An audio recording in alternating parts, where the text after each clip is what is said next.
हम 8/45 का मान निकालना है ना। 8/45 को दशमलव भिन्न बदलने के लिए हम क्या करते हैं, 45 को 8 से भाग कर देंगे। 45 को 8 से भाग कर देंगे, ठीक है। अब 45 के टेबल में 8 तो अगर आता नहीं है तो दशमलव खिलाएंगे, 0 बढ़ाएंगे। 45 गुना 90 ज़्यादा हो जाएगा, इसलिए 45 से कम कितना हो जाएगा, 45 एक बार लेकर जाएंगे। 10 में 5 का 5, 7 में 4 घड़ी होती है, बची 10 में दशमलव लगा है तो 0 बढ़ा लेंगे।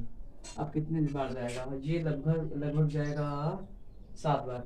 तो 7 पन्ना 35, 7 28, 28 3 31।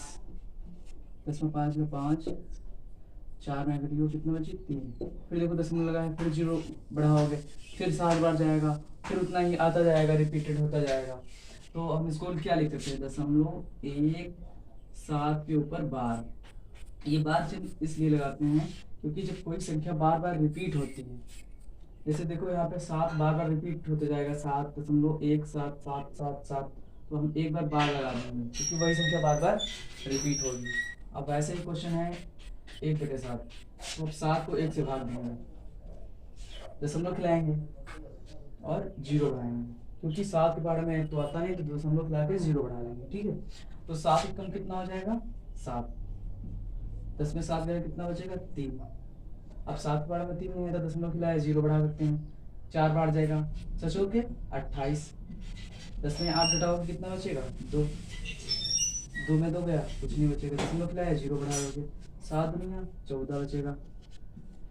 10 में 4 जो है 6 बचेगा। अब देखो दशमलव खिलाया, 0 बढ़ा सकते हैं ना, 7 8 56। 10 में 6 गया, 4 बचा, दशमलव खिलाया, 0 बढ़ा लेंगे, 7 पन्ना 35। 10 में 5 गया 5 और 3 में कुछ नहीं बचा, दशमलव खिलाया, 0 बढ़ा सकते हैं, 7 7 49। 10 में हो गया 1।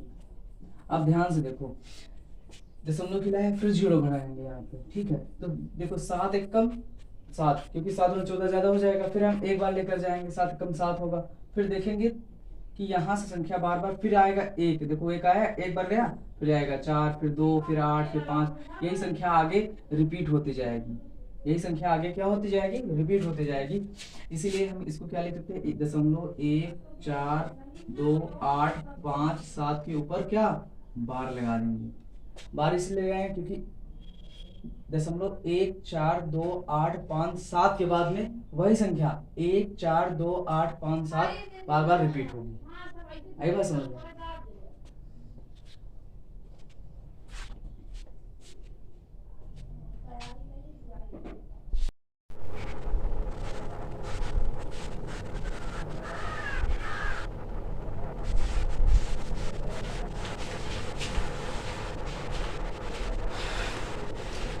कह रहा है निम्न को m/n के रूप में व्यक्त कीजिए, ठीक है। पहला क्वेश्चन है 0.53 के ऊपर बार लगा हुआ है, ठीक है। हम इसके दो तरीके पढ़ेंगे, तरीका नंबर फर्स्ट, तरीका नंबर सेकेंड। तरीका नंबर फर्स्ट में हम ये पढ़ेंगे, जैसे देखो 0.53 लिखा हुआ है, 3 के ऊपर कितना लगा हुआ है, बार, ठीक है। हम ये जानते हैं कि जैसे कोई संख्या लिखी है, जैसे 4 लिखा होता है, 4 के हर में हरदम क्या होता है, 1 होता है कि नहीं होता है, ठीक है। वैसे ही देखो यहाँ पे कितना लिखा है, 0.53 के ऊपर बार लगा हुआ है, ठीक है। देखो 0.3 के ऊपर बार लगा हुआ है, वैसे ही क्या लिखेंगे इसको, 53, ठीक है। अब जब बार का चिन्ह हटाते हैं तो उतने ही बटे में हम कितना लिखते हैं, 9 लिखते हैं, 9 लिख लिया मैंने। जितने अंक के ऊपर बार लगा होगा उतना ही अंक एक बार, देखो एक अंक के ऊपर बार लगा हुआ है तो एक बार 9 लिखेंगे, ठीक है। और जितने अंक के ऊपर बार नहीं लगा होता है उतना ही नीचे कितना लिखते हैं, 0 लिखते हैं। एक अंक के ऊपर बार लगा था, एक बार 9 लिखा, एक अंक पर नहीं लगा था तो एक 0 नीचे उतार लिया। फिर जो संख्या में बार नहीं लगा होता है वो पूरी संख्या में से वही अंक क्या करते हैं, घटा देते हैं, ठीक है। अब देखो घटा दो, 11 में 5 गया कितना बचता है, 8 बचता है। यहाँ कितना बचेगा, 48/90।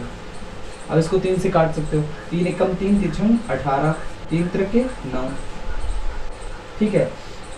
कितना है, 16/30। 3 एकम 3, 3 18, 3 त्रिका 9, 2 8 16, 2 एकम 2, 2 पंचे 10, कितना आ गया, 8/15, ठीक है। इसको फिर से समझ लेते हैं, 0.53। 3 के ऊपर बार लगा था, हमने बताया जितने अंक के ऊपर बार लगा हो उतना ही अंक हर में 9 लिख दो। अब जहाँ जैसे 2 अंक पर, जैसे 4 3 है, 2 अंक पे बार लगा होता तो बटे में कितना लिखते हैं हम, बार को हटा के 99 लिखते हैं। आई बात समझ में? अब देखो दशमलव हट जाएगा क्योंकि हम नीचे अंक बढ़ा रहे हैं ना। देखो 3 पर बार लगा है, 1 अंक पे लगा है तो 1 बार 9, ठीक है। जिस अंक पे बार नहीं लगा हुआ है फिर देखो उतना ही अंक 0, एक अंक पे नहीं लगा हुआ है ना तो 1 0 बने बढ़ाया, ठीक है। उसके बाद में जो संख्या में बार नहीं लगा हुआ होता है वो संख्या जो होती है, जैसे 5 देखो नहीं लगा हुआ है ना, तो ये पूरी संख्या में से घटा दिया जाता है, ये पूरी संख्या में से घटा दिया जाता है। तो 93 में 5 गया कितना आ जाए 48, 48 बटे 90, इसको सरल कर लिया कितना आ गया 8 बटे 15, ठीक है। दूसरा तरीका ये होता है, इसको हम x मान के हल करते हैं, ठीक है। माना x बराबर कितना हो जाएगा तुम्हारा 0.53 के ऊपर बार, ठीक है। तो अब हम इसको लिख सकते हैं कि x बराबर 0.5333, ठीक है। इसको बार बार रिपीट करवा सकते हैं हम, 3 3 लिख सकते हैं, ठीक है। अब ध्यान से देखो 3 के ऊपर बार लगा है ना, 1 अंक के ऊपर बार लगा है ना, तो दोनों पक्षों में 10 से गुणा करने पर, दोनों पक्षों में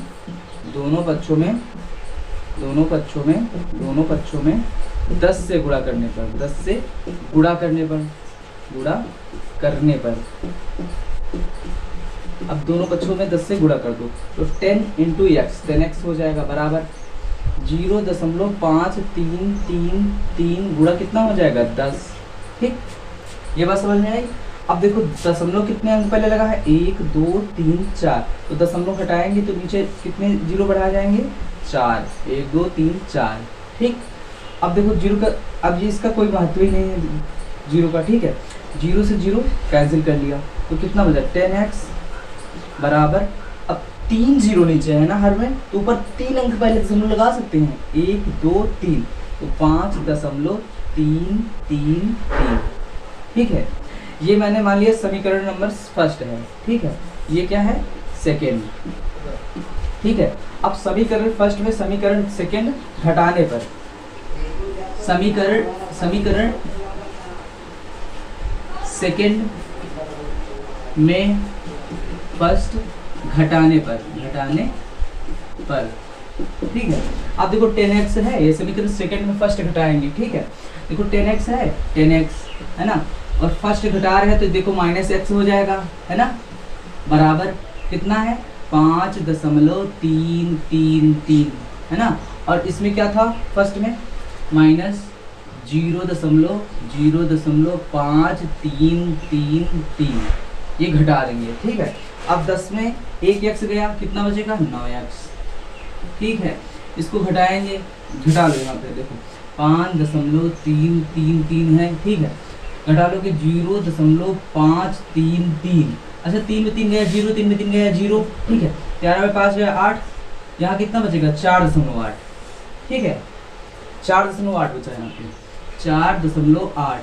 अब ये गुणा में इधर आएगा तो भाग में 4.8 बटे 9, दशमलव 1 अंक पहले है, नीचे 1 0 बढ़ जाएगा, 3 से काट लो 3 एकम 3 दिछंग 18, 3 त्रिका 9, 2 अट्ठे 16, 2 एकम 2, 2 पंचे 10, तो कितना आ गया 8 बटे 15, ठीक है।